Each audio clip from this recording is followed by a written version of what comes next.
இதுவரை காலமும் தமிழன் பத்திரிகையோடு இணைந்து பயணித்துக் கொண்டிருக்கின்ற அனைத்து வாசகர் நேயர் நெஞ்சங்களுக்கு மலர இருக்கின்ற விசுவாவசு தமிழ் புத்தாண்டு நல்வாழ்த்துக்களையும் ஆசிகளையும் வழங்குவதில் மகிழ்ச்சி அடைகின்றேன். குரோதி வருடம் பங்குனி மாதம் 30ஆம் நாள் 13/4/2025 ஞாயிற்றுக்கிழமை, ஆங்கில திகதியின் பிரகாரம் 14/4/2025 திங்கட்கிழமை அதிகாலை 3:21 விசுவாவசு எனும் பெயர் கொண்ட தமிழ் புத்தாண்டு உதயமாக இருக்கின்றது. இது 60 வருட சுற்றுவட்டத்தில் 39வது வருடமாக விளங்குகிறது. அந்நேரம் நட்சத்திரம் சுவாதி 1ஆம் பாதம், திதி கிருஷ்ணபட்ச பிரதமை திதி, உதய லக்னம் கும்பம், ராசி துலாம், பஞ்சபட்சியான காகம் நடை தொழில் செய்கின்ற நேரத்திலே சூரிய ஓரையிலே தமிழ் புத்தாண்டு உதயமாக இருக்கிறது. ஞாயிற்றுக்கிழமை முன்னிரவு 11:21 முதல் மறுநாள் 14ஆம் திகதி திங்கட்கிழமை முற்பகல் 7:21 வரை மேட சங்கிரமண புண்ணிய காலமாகும்.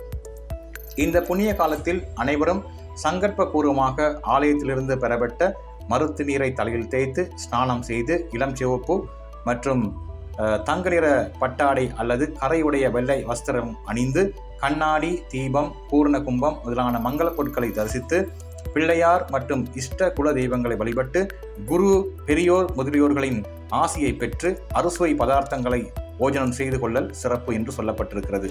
சங்கிரமண தோஷ நட்சத்திரங்கள் யாவை என இப்பொழுது பார்ப்போம். சுவாதி, சித்திரை, விசாகம், அவிட்டம், சதயம், பூரட்டாதி, உத்திரட்டாதி, ரேவதி, மிருகசீரிடம், திருவாதிரை மற்றும் புனர்பூசம் போன்ற நட்சத்திரங்கள் சங்கிரமண தோஷ நட்சத்திரங்களாகும். எனவே அவசியம் இந்த நட்சத்திரங்களில் பிறந்தவர்கள் மருத்து நீர் தேய்த்து ஸ்நானம் செய்து முறைப்படி சுவாமி தரிசனம் செய்து கொள்ள வேண்டும். இனி புது வருட சுப நேரங்களை பற்றி பார்ப்போம். அடுப்பு மூட்டுதல் 14/4/2025 திங்கட்கிழமை முற்பகல் 7:21 முதல் 7:32 வரை சிறப்பு என்று சொல்லப்பட்டிருக்கிறது. பூமி சம்பந்தப்பட்ட காரியங்களை ஆரம்பிப்பதற்கு 14ஆம் தேதி திங்கட்கிழமை முற்பகல் 9:02 முதல் 10:02 வரை சிறப்பு என்று சொல்லப்பட்டிருக்கிறது. பெரியோர்களை சந்தித்து ஆசி பெறுவதற்கு 14/4/2025 திங்கட்கிழமை முற்பகல் 10:02 முதல் 10:32 வரை சுபம் என்று சொல்லப்பட்டிருக்கிறது. உணவு உண்ணல் 14/4/2025 திங்கட்கிழமை பிற்பகல் 12:02 முதல் 1:32 வரை சிறப்பு என்று சொல்லப்பட்டிருக்கிறது. கைவிசேஷம் செய்து கொள்வதற்கு மற்றும் புது கணக்கு வியாபாரம் தொடங்குவதற்கும் 14/4/2025 பிற்பகல் 3:02 முதல் 4:02 வரை சிறப்பு என சொல்லப்பட்டிருக்கிறது. அதேபோல் அன்றைய தினம் முன்னிரவு 6:02 முதல் 7:02 வரை சிறப்பு என்று சொல்லப்பட்டிருக்கிறது. தொழிலுக்கு செல்லுதல் 16/4/2025 புதன்கிழமை முற்பகல் 6:01 முதல் 7:31 வரை உள்ள காலப்பகுதி சிறப்பு என்று சொல்லப்பட்டிருக்கிறது. சரி, இனி இந்த புது வருட பலாபலன்கள் எவ்வாறு அமைந்திருக்கிறது ஒவ்வொரு ராசினருக்கும் என்பதை தனித்தனியாக இப்பொழுது பார்ப்போம். முதலிலே மேச ராசி. மேச ராசினருக்கு ராசிநாதன் செவ்வாய் வருடத்தில் ஆரம்பத்திலேயே நீச்சம் என்கின்ற நிலையில் இருப்பதால் அடுத்து வரும் 3 மாதங்களுக்கு சற்று மந்தமான பலனும் பின் வருகின்ற 6 மாதங்களுக்கு சற்று நல்ல பலனும் கொடுக்க இருக்கிறார். பெரிய அதிர்ஷ்டங்கள் இல்லாவிட்டாலும் பெரிய சோதனைகளும் நிச்சயம் இருக்காது. குரு பகவான் 2ஆம் வீட்டிலும் சனி 11ஆம் வீட்டிலும் இருப்பதால் எதிர்வரும் மே மாதம் வரை நன்மையான பலன்கள் நிச்சயமாக இருக்கும். மேச ராசினருக்கு 7.5 சனி நடப்பதால் மனதில் ஒருவித பயம் இருந்தாலும் கூட 2027ஆம் ஆண்டில் வரும் ஜென்ம சனி காலத்திலேயே சற்று அதிக பாதிப்புகள் இருக்கும் என்று சொல்லலாம். எனவே இந்த வருடம் அப்படியொன்றும் பெரிய சோதனைகள் உங்களை நெருங்காது. எனவே பயப்பட தேவையில்லை.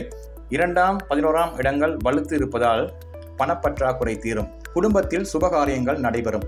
எதிர்பாராத தன அதிர்ஷ்டம் அமையும். மூத்த சகோதர உதவிகள் கிடைக்கும். ஆனாலும் செலவுகள் அடுத்தடுத்து வந்து கொண்டுதான் இருக்கும். எவ்வளவு சேமிக்க முயற்சி செய்தாலும் கூட முடியாது திண்டாடுவீர்கள். தொழில் வியாபாரம் நன்றாகவே நடக்கும். திருமண முயற்சிகள் யாவும் கைகூடும். அரச வகையில் நன்மைகள் உண்டு. புதிதாக எதையும் ஆரம்பித்து விடாதீர்கள். பணத்தை முதலீடு செய்யும் காரியங்களில் சற்று எச்சரிக்கையாக இருக்க வேண்டும். வேறு வகையில் பெரிய சோதனைகள் நிச்சயமாக உங்களுக்கு இந்த வருடத்தில் இருக்காது. பயப்பட தேவையில்லை. அடுத்து இடவ ராசி அல்லது ரிஷப ராசி.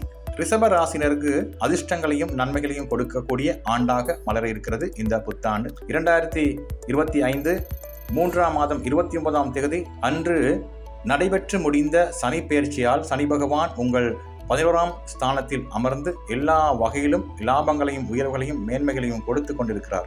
அவ்வாறே குருவும் 2ஆம் இடமான தனஸ்தானத்தில் அமர்வதால் தொட்டது துலங்கும், நினைத்ததை செய்து முடிப்பீர்கள்.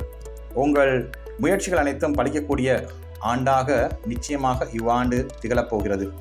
திருமணம், நல்ல புத்திர பாக்கியம், தொழில், வியாபாரம் மற்றும் அதன் மூலமான லாபங்கள் இவை அனைத்தும் செழிக்கக்கூடிய ஒரு ஆண்டாக இந்த ஆண்டு நிச்சயமாக இருக்கும். இவ்வாண்டில் சேமித்து வீடு வாகனம் வாங்குவீர்கள். ஆனாலும் 4ஆம் 10ஆம் இடங்களில் ராகு கேதுக்கள் இருப்பதால் சற்று அவை வாங்கும் பொழுதும் விற்கும் பொழுதும் சிற்சில தொல்லைகள் நேரலாம் என்பதால் கவனமாக செயற்பட வேண்டும். அதேபோல குழந்தைகளால் மனக்கவலைகள் அல்லது பிரிவு, செலவு போன்றன ஏற்படக்கூடும். உடல்நிலையில் அசட்டையாக இருந்து விடாதீர்கள். தாய்க்கான செலவுகள் நிச்சயமாக உங்களுக்கு வரும். மேலும் தாயின் உடல்நிலை தொடர்பான கவலைகளும் உங்களுக்கு அடிக்கடி வந்து சேரும். அல்லது தாய்க்கும் உங்களுக்கும் இடையிலான உறவு முறிவு ஏற்படக்கூடிய சூழ்நிலை தோன்றும். எப்படி பிரச்சனைகள் வந்தாலும் சமாளிக்கும் அளவில் இறைவன் உங்களுக்கு உறுதுணையாக இருப்பார். பயப்பட தேவையில்லை. நிச்சயமாக உங்களுக்கு இறைவனுடைய துணை இருக்கும். மிதுன ராசி. மிதுன ராசினருக்கு எதிர்வரும் 14/5/2025 அன்று குரு ராசிக்கே பிரசன்னமாக இருக்கிறார்.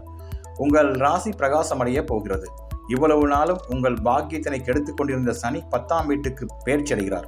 மிதுன ராசினருக்கு சனி யோகாதிபதி கிரகம் என்பதால் தொழில் வியாபாரத்தில் அப்படியொன்றும் பெரிய சோதனைகள் நிச்சயமாக வந்துவிடாது. அடுத்து உங்கள் 3ஆம் வீட்டுக்கு வரும் கேதுவால் தன்னம்பிக்கையும் வெற்றியும் தைரியமும் நிச்சயமாக இருக்கும். எந்த தொல்லைகளையும் பிரச்சனைகளையும் சமாளித்து வீறு நடை போடுவீர்கள். எந்த ஒரு விடயத்தினையும் திட்டமிட்டு செயற்படுத்தி வெற்றி காண்பீர்கள். புகழ், கௌரவம், அந்தஸ்து இவை யாவும் உங்களை நாடி வந்தமையும். புதிய புதிய நண்பர்கள் அறிமுகமாவார்கள். அவர்கள் மூலம் அதீதமான நன்மைகளையும் லாபங்களையும் நீங்கள் அடைவீர்கள். தொழில் முயற்சிகள் யாவும் பலிக்கும். இவ்வருட இறுதியில் தொழிலால் சாதனைகள் செய்வீர்கள். வியாபாரத்தால் அதிக லாபங்களை பெறுவீர்கள். கடந்த காலத்தில் குடும்பத்தில் இருந்து வந்த தொல்லைகள் யாவும் தீர்ந்து அமைதியும் அன்பும் பிறக்கும். காதல் வயப்பட்டவர்களுக்கு திருமணமும் புத்திர பாக்கியமும் அமையும். குழந்தைகளால் அதிர்ஷ்டங்களும் மகிழ்ச்சியும் பெருமையும் உண்டு. வீடு வாகனம் வாங்கும் பொழுது விற்கும் பொழுதும் சற்று எச்சரிக்கையாக இருக்க வேண்டும். வெளிநாட்டு அலுவல்கள் அனைத்தும் நீங்கள் நினைத்தது போலவே கைகூடி வரும். எல்லா சவால்களையும் முறியடித்து முன்னேறக்கூடிய ஆண்டாக இந்த ஆண்டு உங்களுக்கு அமைய இருக்கிறது. அடுத்து கடக ராசி. கடக ராசினர் கடந்த 2025 3/29ஆம் திகதி முதல் பெரிய சோதனையிலிருந்து விடுபட்டு வெளியே வந்துவிட்டீர்கள். உங்களுக்கு அஷ்டம சனி நடைபெற்றுக் கொண்டிருந்தது. அந்த அஷ்டம சனியிலிருந்து நீங்கள் கடந்த வாரம் முதல் வெளியேறிவிட்டீர்கள். எதிர்மறையான பலன்கள் அனைத்தும் தற்பொழுது விலகி உங்களுக்கு சாதகமாக அமையக்கூடிய நல்ல ஒரு ஆண்டாக இவ்வாண்டு மலர இருக்கிறது. உறவு நட்புகளால் நன்மையும் லாபங்களும் கிடைக்கும். கடந்த காலத்தில் கைவிட்டு நழுவி போன காதல் மீண்டும் மலர இருக்கிறது. குடும்ப வாழ்வில் கணவன் மனைவியிடையே ஏற்பட்டு வந்த விரிசல்கள் விலகி ஒற்றுமையும் அன்பும் சமாதானமும் குதூகலமும் அமைதியும் பிறக்கும். மன அழுத்தங்கள் யாவும் முற்றாக தீரப்போகிற சிறப்பான ஆண்டாக இந்த ஆண்டை சொல்லலாம். எதிர்வரும் மே மாதத்துக்கு பின்னர் அடிக்கடி பயணங்கள் வரும். அந்த பயணங்களால் உங்களுக்கு செலவுகள் இருக்கத்தான் செய்யும். ஆனாலும் செலவுகளை சமாளிக்கும் அளவுக்கு உங்களுக்கு பண வருவாய் நன்றாகவே இருக்கும் என்று சொல்லலாம். வெளிநாடு செல்லும் முயற்சிகளில் தாமத நிலையை கொடுத்து கொண்டிருந்த அனைத்து தடைகளும் விலகி சாதகமான நன்மைகள் உருவாகும். தொழில் வியாபாரத்தால் நீங்கள் சந்தித்து வந்த அனைத்து நஷ்டங்களும் குழப்பங்களும் தீரப்போகிறது. 2ஆம் 8ஆம் இடங்களில் ராகு கேதுக்கள் அமர்வதால் குடும்ப செலவுகள் இருக்கத்தான் செய்யும். சிலருக்கு குடும்பத்தை விட்டு சற்று தொலைவில் இருக்கும் நிலை தோன்றும். எதிர்பாலினத்தோடு மிகவும் கவனமாக பழகுவது நல்லது. தேவையற்ற உறவுகளால் தொல்லைகள் உருவாகலாம், அவமானங்கள் ஏற்படலாம் என்பதால் எல்லாவற்றிலும் கவனமாகவும் நிதானமாகவும் நீங்கள் செயல்பட்டால் நிச்சயமாக உங்களுக்கு பெரிய தொல்லைகள் எதுவும் இந்த ஆண்டிலே வரப்போவது இல்லை. அடுத்து சிம்ம ராசி.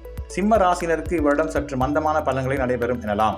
கடந்த 2025 3ஆம் மாதம் 29ஆம் தேதி முதல் கண்ட சனி அஷ்டம சனியாக வளர்ந்து சற்று தொல்லைகளை கொடுக்கும் என்பதுதான் உண்மை.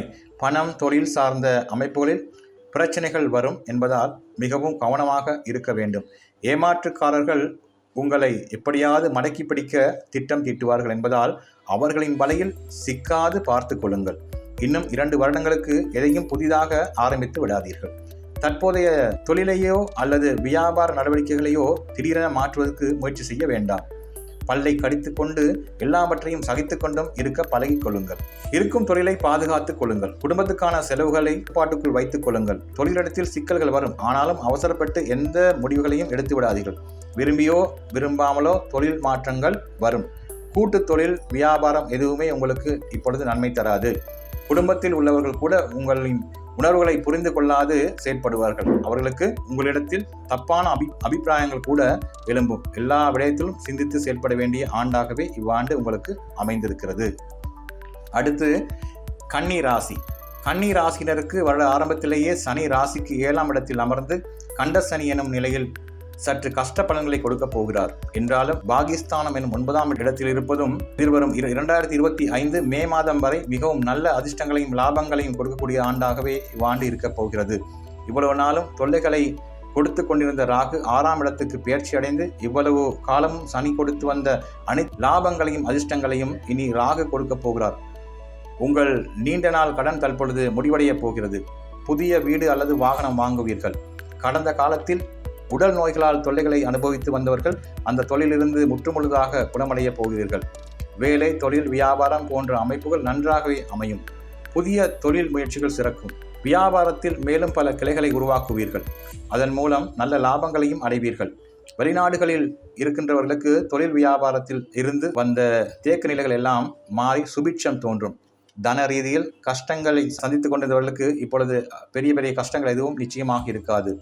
வெளிநாட்டு குடியுரிமை கேட்டு விண்ணப்பித்திருந்தவர்களுக்கு அவை நிச்சயமாக இந்த ஆண்டிலே கிடைக்கும்.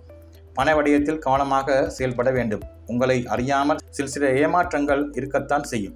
ஆனாலும் அவற்றையெல்லாம் சரி செய்யக்கூடிய வகையில் உங்கள் புத்தி செயல்படுவதால் சமாளித்து கொண்டு முன்னேறும் ஆண்டாக இந்த ஆண்டு நிச்சயமாக உங்களுக்கு இருக்கிறது. அடுத்து துலாம் ராசி. துலாம் ராசியினருக்கு பல வகையிலும் வெற்றியும் மேன்மையும் அதிர்ஷ்டங்களும் நிறைந்த ஆண்டாக இந்த ஆண்டு மலர இருக்கிறது. தொட்டது துலங்கும். உங்கள் நீண்ட நாள் கனவு நனவாகும். எண்ணங்கள் பலிக்கும். மற்ற ராசிகளை விட துலா ராசினருக்கு எல்லா வகையிலும் நன்மைகளும் அதிர்ஷ்டங்களும் கிடைக்கக்கூடிய ஆண்டு எனலாம். வருட கிரகங்களில் குரு, சனி, ராகு, கேது இவை அனைத்துமே உங்கள் ராசிக்கு நல்ல இடங்களில் சஞ்சாரம் செய்வதால் எதை வேண்டுமானாலும் தற்பொழுது நீங்கள் செய்யலாம். வெற்றி நிச்சயம். எதிர்வரும் 2025 மே மாதம் முதல் அனைத்திலும் நல்ல விதமாக உங்களுக்கு பலன்கள் நடைபெறும். ராசியை குரு பார்வை செய்வது எல்லா வகையிலும் வெற்றி, புகழ், செல்வம், செல்வாக்கு கிடைக்கும். குழந்தைகளால் அதிர்ஷ்டங்களை பெறுவீர்கள். ராஜ கிரகங்கள் இவ்வாண்டிலே வலிமை பெறுவதால் தொழில், வியாபாரம், கல்வி, திருமணம், புத்திர பாக்கியம் என எல்லாமே சிறப்புறும். உங்கள் பிறப்பு ஜாதகம் யோகமுடையதாயின் நிச்சயம் இவ்வருடத்தில் நீங்கள் பல கோடிகளுக்கு சொந்தக்காரர் ஆகிவிடுவது உறுதியாகும். பங்கு சந்தையில் உள்ளவர்களுக்கு நிச்சயம் அதிர்ஷ்டம் கை கொடுக்கும். லாட்டரி மற்றும் சூதாட்டத்துறையில் ஆர்வமுள்ளவர்களுக்கு அதிர்ஷ்டம் உண்டு. குடும்ப உறவுகள் அனைத்தும் நன்றாகவே இருக்கும். பிரிந்திருந்த கணவன் மனைவி ஒன்று சேர்வார்கள். புதிய நட்பு உறவுகளால் மேன்மைகள் உண்டு. கேட்காமலேயே உங்களுக்கு உதவிகள் இப்பொழுது வந்து சேரும். எல்லா வகையிலும் உங்களுக்கு மேன்மையும் சிறப்பும் தரக்கூடிய ஒரு சிறப்பான ஆண்டாக இந்த ஆண்டு அமைந்திருக்கிறது என்று சொல்லலாம். அடுத்து விருச்சிக ராசி. விருச்சிக ராசினருக்கு ராசிநாதன் நீச்ச நிலையில் இருந்தாலும் ராசிக்கு குருவின் பார்வை கிடைப்பது மிக மிக வலிமை என்று சொல்லலாம். எதிர்வரும் 2025 5-14 வரை சற்று மந்தமான பலன்களை நடைபெறும் என்றாலும் எல்லாவற்றையும் சமாளிக்கும் வகையிலே மன வலிமையோடு செயற்படுவீர்கள். பெரிய அளவிலே எந்த தொல்லைகளும் இருக்காது என்பதே உண்மை. வரும் 2025 மே மாதத்துக்கு பிறகு குரு ராசிக்கு 8ஆம் வீட்டிற்கு பெயர்ச்சி அடைவதால் எதிர்பாராத திடீர் அதிர்ஷ்டங்கள் உங்களுக்கு உண்டு. மேலும் ராசிக்கு 2ஆம் வீட்டை குரு பார்வை செலுத்துவதால் தன ரீதியில் நன்மைகளும் லாபங்களும் கிடைக்கும். புதிய வீடு, வாகனம் வாங்குவீர்கள். வாடகை வீட்டில் உள்ளவர்கள் மேலும் நல்ல வாடகை வீட்டுக்கு நகருவீர்கள். பண வருவாயில் தடை எதுவும் இருக்காது. தடைப்பட்டிருந்த வெளிநாட்டு முயற்சிகள் யாவும் கைகூடி வரும். நன்மை தரும் பயணங்கள் அடிக்கடி அமைந்தாலும் அதனால் செலவுகளும் இருந்து கொண்டுதான் இருக்கும். சிலருக்கு கல்வி நடவடிக்கைகளால் வெளியிடங்களுக்கு செல்ல வேண்டியோ அல்லது வெளிநாட்டுக்கு செல்ல வேண்டியோ இருக்கும். சனி 5ஆம் வீட்டில் இருப்பதால் குழந்தைகளால் செலவுகள், கவலைகள் உண்டு. உடல்நிலையில் கவனம் செலுத்துங்கள். குடும்பத்தில் சிறு சிறு குழப்பங்கள் தோன்றி மறையும். எதையும் பெரிதுபடுத்திக் கொள்ளாதீர்கள். சிறு சுகையினம் என்றாலும் கூட அசட்டையாக இருந்து விடாதீர்கள். வீடு, வாகனம் இவற்றால் செலவுகள் அல்லது தொல்லைகள் உண்டு. முயற்சியோடு நிச்சயம் முன்னேறுங்கள். வெற்றி உங்கள் பக்கம் இருக்கிறது. தனுசு ராசி. தனுசு ராசினருக்கு மிக மிக சிறந்த ஆண்டாகவே இவ்வாண்டு மலர இருக்கிறது. எதிர்வரும் 2025 5ஆம் மாதம் 14ஆம் தேதி முதல் குரு பகவான் உங்கள் ராசியை பார்த்து புனிதப்படுத்த போகிறார். ராசி பிரகாசம் அடைய போகிறது, புனிதமடைய போகிறது. இத்தனை நாளும் உங்களை பிழித்திருந்த உடல், பிணி, நோய் இவை அனைத்தும் தீரப்போகிறது. சனி உங்கள் 4ஆம் வீட்டுக்கு மாறுவதால் அப்படி ஒன்றும் பெரிய சோதனைகள் உங்களுக்கு வந்துவிடாது.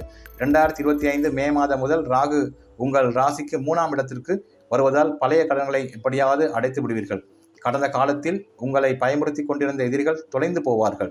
தைரியம், வெற்றி, புகழ் எல்லாம் ராகுவால் கிடைக்கப் போகிறது. தொட்டது துலங்கும்.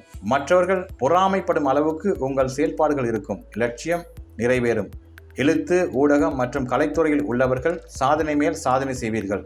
திருமணம், குழந்தை பாக்கியம் இவை அனைத்தும் வருடத்தில் இறுதி பகுதியில் நடைபெறும். தந்தையின் உடல்நிலையில் கவனம் செலுத்துங்கள். தந்தையின் சொத்துக்கள் விரயம் ஏற்படலாம் என்பதால் பாதுகாத்துக் கொள்ளுங்கள். மிகவும் நெருங்கிய உறவினர்கள் ஒருவரையோ அல்லது நண்பரையோ பெரியும் துர்பாக்கிய நிலை உருவாகும்.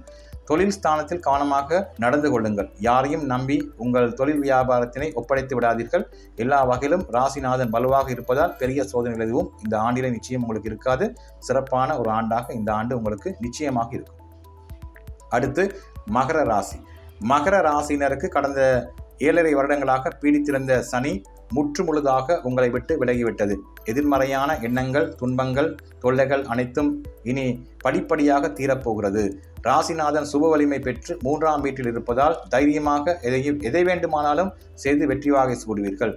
எதிரிகளுக்கு சிம்ம சொப்பனம் போல் இருப்பீர்கள். நீண்ட நாள் கடனிலிருந்து விடுபடப் போகிறீர்கள். தொழில் வியாபாரத்தில் சரிவுகளை கண்டவர்கள் வருகிற 2025 மே மாதம் முதல் உயர்வுகளை அடையப் போகிறீர்கள். எடுக்கும் முயற்சிகள் அனைத்தும் பலிக்கப் போகிறது. குடும்ப உறவுகள் சிறப்பாக இருக்கும். எதிர்பாராத சில அதிர்ஷ்டங்கள் சிலருக்கு நிச்சயம் இருக்கும். 2ஆம் வீட்டில் ராகுவும் 8ஆம் வீட்டில் கேதும் இருப்பதால் அப்படி ஒன்றும் பெரிய கஷ்டங்கள் இருக்காது. 12ஆம் வீட்டை குரு பார்வை செலுத்துவதால் சுப செலவுகள் அதிகமாக இருக்கும். வெளிநாட்டு பயணங்கள் கைகூடி வரும். வீடு, வாகனம் வாங்குவீர்கள். அதற்கான செலவுகள் வரும் என்றாலும் சொத்து சேர்க்கை இருக்கும். மிக நீண்ட நாள் தடைப்பட்டிருந்த திருமணம், குழந்தை பாக்கியம் இவை யாவும் இப்பொழுது உங்களுக்கு அமையப் போகிறது. சிலருக்கு நீரால், நெருப்பால், காய்வர்களால் தொல்லைகள் உண்டு. எதிர்பாலினத்தோடு பழகும் பொழுது கவனமாக பழக வேண்டும். தந்தையின் சொத்து விரயம் அல்லது அவரின் உடல் நலம் பாதிப்படையும் என்பதால் தந்தையின் உடல்நிலையை பார்த்துக் கொள்ளுங்கள். தந்தைக்கு உங்களுக்கு இடையிலான தொடர்பினை வலுப்படுத்திக் கொள்ளுங்கள். எவ்வாறு இருந்தாலும் கடந்த வருடத்தோடு ஒப்பிடும் பொழுது இவரிடம் நிச்சயம் உங்களுக்கு உயர்வினை தரக்கூடிய ஒரு ஆண்டாக இந்த ஆண்டு மலர இருக்கிறது என்பதுதான் உண்மை. அடுத்து கும்பராசி. கும்பராசினருக்கு கடந்த 2 வருட காலமாக கடுமையான கெடுபலன்களை கொடுத்து கொண்டிருந்த சனி கடந்த 2025 3ஆம் மாதம் 29ஆம் தேதி முதல் ஜென்ம சனி என்ற நிலையிலிருந்து விலகிவிட்டது. சோதனை அனைத்தும் விலகி சுகம் கிடைக்கப் போகிற சிறப்புமிக்க வருடமாக இந்த வருடத்தை சொல்லலாம். எதிர்வரும் 2025 5ஆம் மாதம் 14ஆம் திகதி மிதுன ராசிக்கு பெயர்ச்சி அடையும் குரு பகவான் அங்கிருந்து உங்கள் ராசியை பார்க்க போகிறார். ஆகவே ராசி புத்துணர்ச்சி பெறப்போகிறது, புனிதமடைய போகிறது, சுபத்துவம் பெறப்போகிறது. உங்கள் உடலை பற்றியிருந்த நோய்கள் அனைத்தும் இப்பொழுது விலகப் போகிறது. ராசியில் ராகு வந்து அமர்ந்தாலும் குருவின் கட்டுப்பாட்டின் கீழ் ராகு இருப்பதால் பெரிய தொல்லைகள் எதுவும் வந்துவிடப் போவதில்லை. வீடு, வாகனம் வாங்கும் பொழுதும் அல்லது விற்கும் பொழுதும் மிக மிக எச்சரிக்கையாக நீங்கள் செயல்பட வேண்டும். வாகனங்களில் பயணித்தாலும் மிகுந்த கவனம் தேவை. கடந்த காலத்தில் நட்பு நிலை, கணவன் மனைவி உறவு, காதல் பிரிவு, சமூகத்தில் ஒதுக்கப்படுதல், தொழில் வியாபார நஷ்டம், குடும்பத்தில் குழப்பம், மன அழுத்தம் என பிரச்சனைகளை சந்தித்து வந்தவர்களுக்கு அதிலிருந்து விடிவு காலம் இப்பொழுது பிறக்கப் போகிறது. நிம்மதியாக நித்திரை செய்வீர்கள். மன அமைதி கிடைக்கப் போகிறது. இனி உங்கள் பண, தொழில், கடன் பிரச்சனைகள் யாவும் தீரப்போகிறது. குரு பகவான் 5ஆம் இடத்தில் இருப்பதால் அதிர்ஷ்டத்தின் பெயரால் அனைத்தையும் இப்பொழுது நீங்கள் சாதிக்கலாம். பழைய காதலை புதுப்பித்து காதலித்தவரையே திருமணம் செய்து கொள்ளும் பாக்கியம் கிடைக்கும். திருமணமாகி குழந்தை பாக்கியம் இல்லாதவர்களுக்கு நல்ல புத்திர பேர் அமையும். குடும்பத்துக்கான செலவுகள் வந்தாலும் கூட அந்த செலவுகள் எல்லாம் கட்டுப்படுத்தக்கூடிய அளவுக்கு உங்களுக்கு தனவரவு இருந்து கொண்டுதான் இருக்கும். ஆகவே எந்த நிலையில் பார்த்தாலும் கடந்த வருடங்களோடு ஒப்பிடும் பொழுது இந்த புது வருடம் உங்களுக்கு சிறப்புமிக்க ஒரு புது வருடமாக திகழப்போகிறது என்பதுதான் உண்மை. இறுதியாக மீன ராசி. மீன ராசினருக்கு கடந்த 2025 3ஆம் மாதம் 29ஆம் திகதி முதல் ஜென்ம சனி ஆரம்பமாகிவிட்டது. இந்த நிலையில் குரு 4ஆம் இடத்தில் இருந்து 8, 10, 12ஆம் இடங்களை பார்வை செலுத்துவதும், ராகு ராசியிலிருந்து விலகிச் செல்வதும், கேது 6ஆம் இடத்தில் இருப்பதும் ஓரளவு நன்மை என்றே சொல்ல வேண்டும். வீண், வம்பு, வழக்கு, கேவலம், அவமானம் இவை எதுவுமே நடக்க விடாது கேது தடுப்பார். 25 வயது முதல் 40 வயது வரை உள்ளவர்களையே இந்த ஜென்ம சனி அதிக அளவிலே பாதிக்கும் என்பதால் அவர்கள் பொறுமையோடும் நிதானமாகவும் நடந்து கொள்வது நல்லது. பொங்கு சனியை அனுபவித்துக் கொண்டிருக்கின்ற 45 வயதுக்கு மேற்பட்டவர்களுக்கு வீடு, வாகனம், காணி, நிலம் என அனைத்தும் அமையும் பாக்கியம் உண்டு. ஏனையவர்கள் தங்கள் பணத்தினை பத்திரப்படுத்திக் கொள்ள வேண்டும். தொழிலை விட்டுவிடக்கூடாது. உடல்நிலையில் அவ்வப்போது தொந்தரவுகள் இருந்தாலும் பெரிய தொல்லைகள் உங்களை வந்து சேராது. வைத்தியசாலை செலவுகள் உங்களுக்கு வரத்தான் செய்யும். ஆனாலும் கூட அவற்றை கட்டுப்படுத்தக்கூடிய அளவுக்கு உங்களுக்கு பண வரவு இருந்து கொண்டால் இருக்கும். எதையும் புதிதாக ஆரம்பித்து விடாதீர்கள். அதனால் தொல்லைகளையும் நஷ்டங்களையும் நீங்கள் சந்திக்க வேண்டி வரும். கவனமாக நடந்து கொள்ளுங்கள். உங்கள் 7ஆம் வீட்டை சனி பார்வை செலுத்துவதால் குடும்பத்தில் கணவன் மனைவியிடையே அவ்வப்போது கருத்து மோதல்கள் நடக்கும். எதையும் பெரிதுபடுத்திக் கொள்ளாமல் இருக்க வேண்டும். கூட்டு வியாபாரம் மற்றும் கூட்டு தொழில் எதையும் செய்து விடாதீர்கள், ஆரம்பித்து விடாதீர்கள். தற்பொழுது இருக்கும் காதலால் மன நிம்மதியினை இழக்க நேரிடும். கெட்ட பழக்க வழக்கங்களுக்கு ஆளாக வேண்டி வரும். ஆனாலும் சிலருக்கு குருவால் எதிர்பாராத குருட்டு அதிர்ஷ்டம், தொழில் மேன்மை, வெளிநாட்டு பயணமும் நிச்சயம் கிடைத்துவிடும். மனதை திடப்படுத்தி கொண்டு நேர்மையான வழியில் செல்லுங்கள். இறைவனின் ஆசி நிச்சயமாக உங்களுக்கு கிடைத்துவிடும். இதுவரை நாங்கள் 12 ராசிக்குரிய பலாபலங்களை பார்த்தோம். மீண்டும் உங்கள் அனைவருக்கும் புத்தாண்டு நல்வாழ்த்துக்களையும் ஆசிகளையும் தெரிவித்து இதேபோல மற்றொரு ராசி பலாபல நிகழ்ச்சியிலே உங்கள் அனைவரையும் சந்திக்கின்றேன். நன்றி, வணக்கம்.